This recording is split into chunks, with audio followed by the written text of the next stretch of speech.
leaving everything and coming to a new land and finding a happiness and security must have been real heartwarming for them. Don't you suppose? Reading some of the letters that were sent back, you'd think this is heaven on earth. Yeah.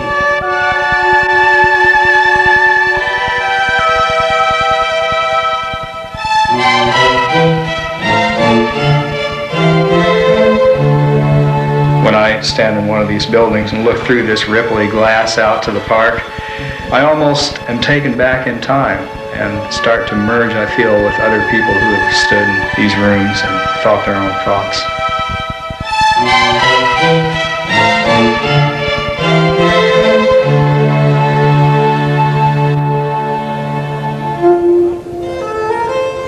One of the things that made Sweden different at that time from a lot of other places in Europe is that there wasn't much industrialization or urbanization, so that there wasn't as much opportunity for people who are not the eldest son, who didn't have land, to find another place to go.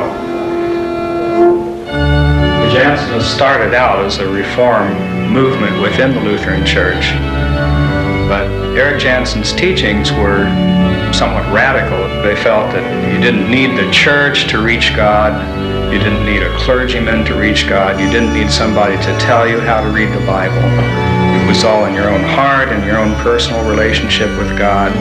They started holding sessions to read the Bible, and it was a radical thing to do because it was a way of circumventing the clergy and their power and everything that the clergy stood for, and it was part of the government.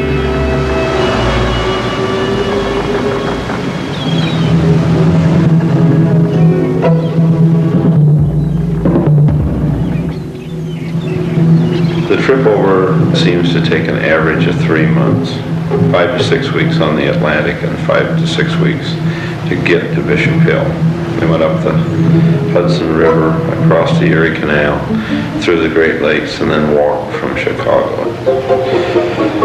They were limited to one trunk and a food chest. They were forced to provide their own food for the trip over. And if you had a family, this was a real problem. So hardtack, salted fish, cheese became the staple of their diet, and it was not a healthy diet.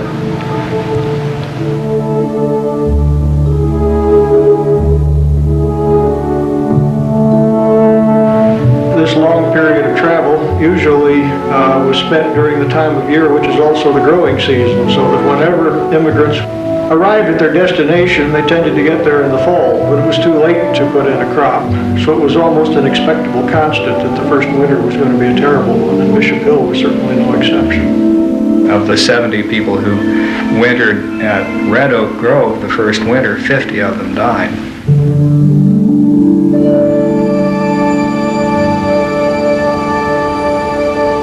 The only factor that saved that situation was the rapidity with which those survivors could build the buildings that we see, and the rapidity with which they were able to participate and be successful in agriculture.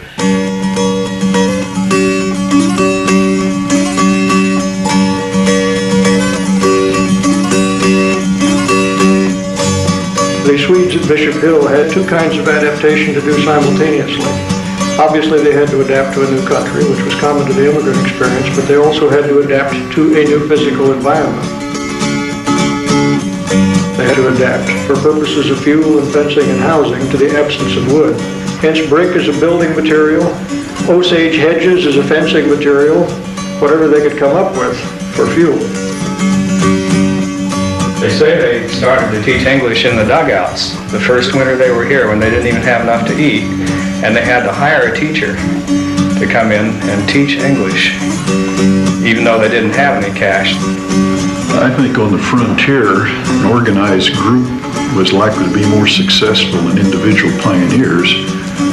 There was just so much labor involved. To break the prairie, you needed a number of oxen or horses. And a group like this had the labor plus the resources to carry on that kind of work.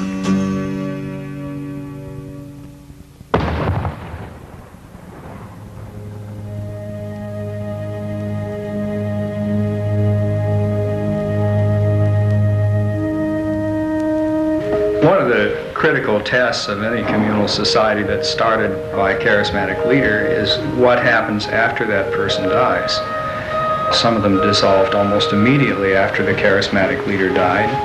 Others actually reached their peak after the communal leader died, like the Shakers. And Bishop Hill is somewhere in the middle.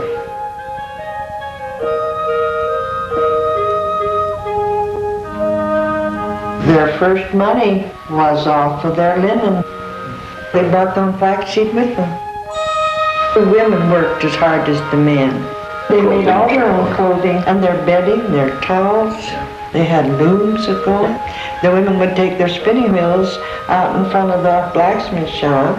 They could be free to sit and spin and visit and loom and visit. After spending a few years trying to make money from making linen, the broom corn turned out to be a much more profitable crop. And that was really the main basis for the prosperity in Bishop Hill in the mid-1850s.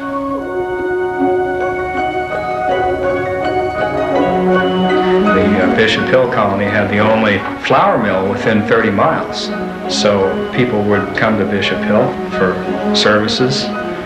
Visitors say that Bishop Hill people were respected because they were hard-working people.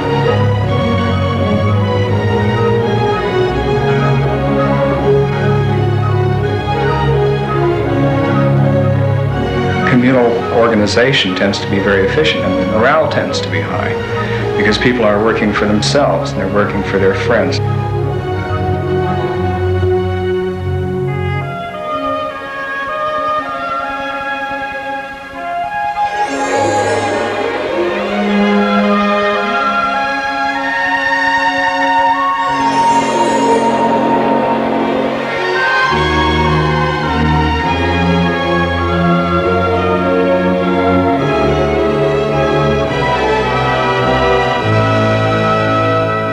The thing that should be the centerpiece of Bishop Hill, and tragically it was destroyed by fire in 28, was Big Brick, which must have been a magnificent sight.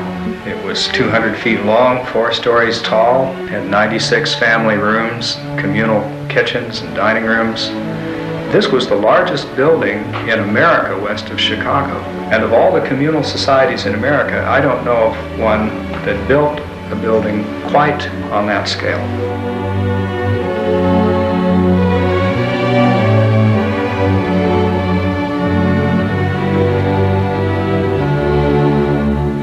The buildings say community, especially because of their large size. They were communal buildings. They also say ambition and hard work.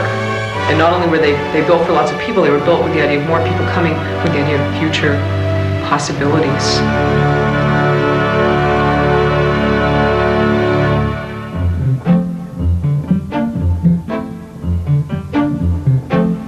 You don't want to think of these people as sitting here struggling along, in the old way.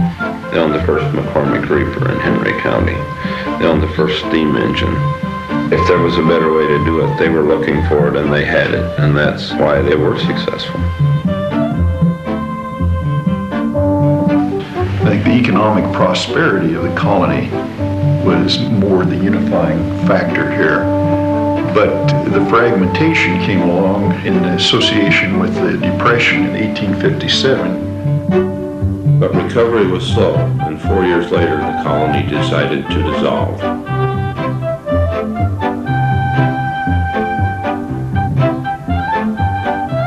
It was a remarkably intricate division of the property. They inventoried every item, every cow, every eating utensil, every building, all of the land, and divided it by shares.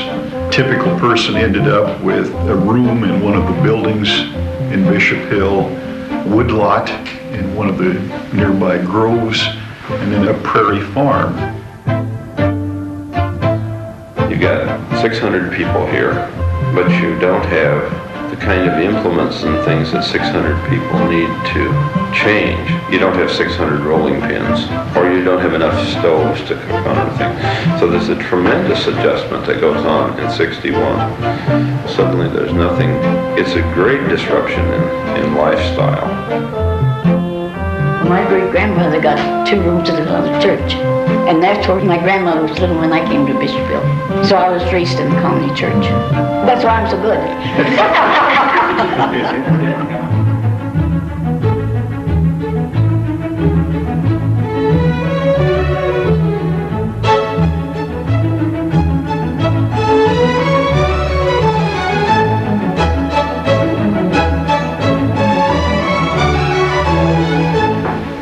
I think for me, it's a matter of developing appreciation for what modern society is like. I can come to Bishop Hill and see how tough it was a century and a half ago.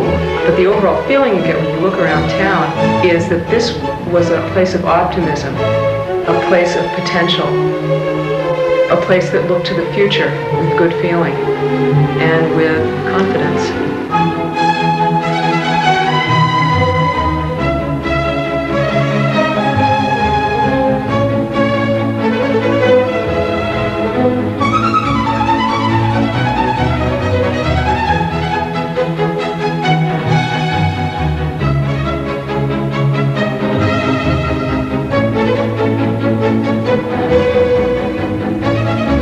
Just reminds you of what the frontier was like and the fact that the frontier really wasn't too terribly long ago in this part of the world.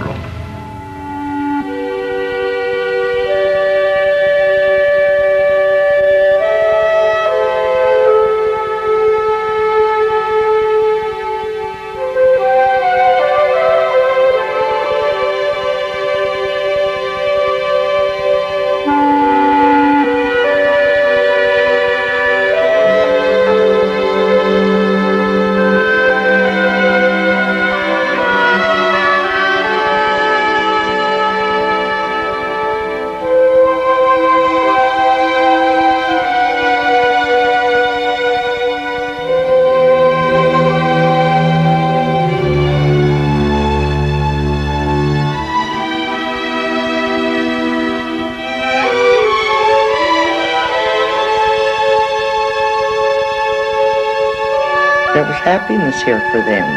There's happiness now for me because of them.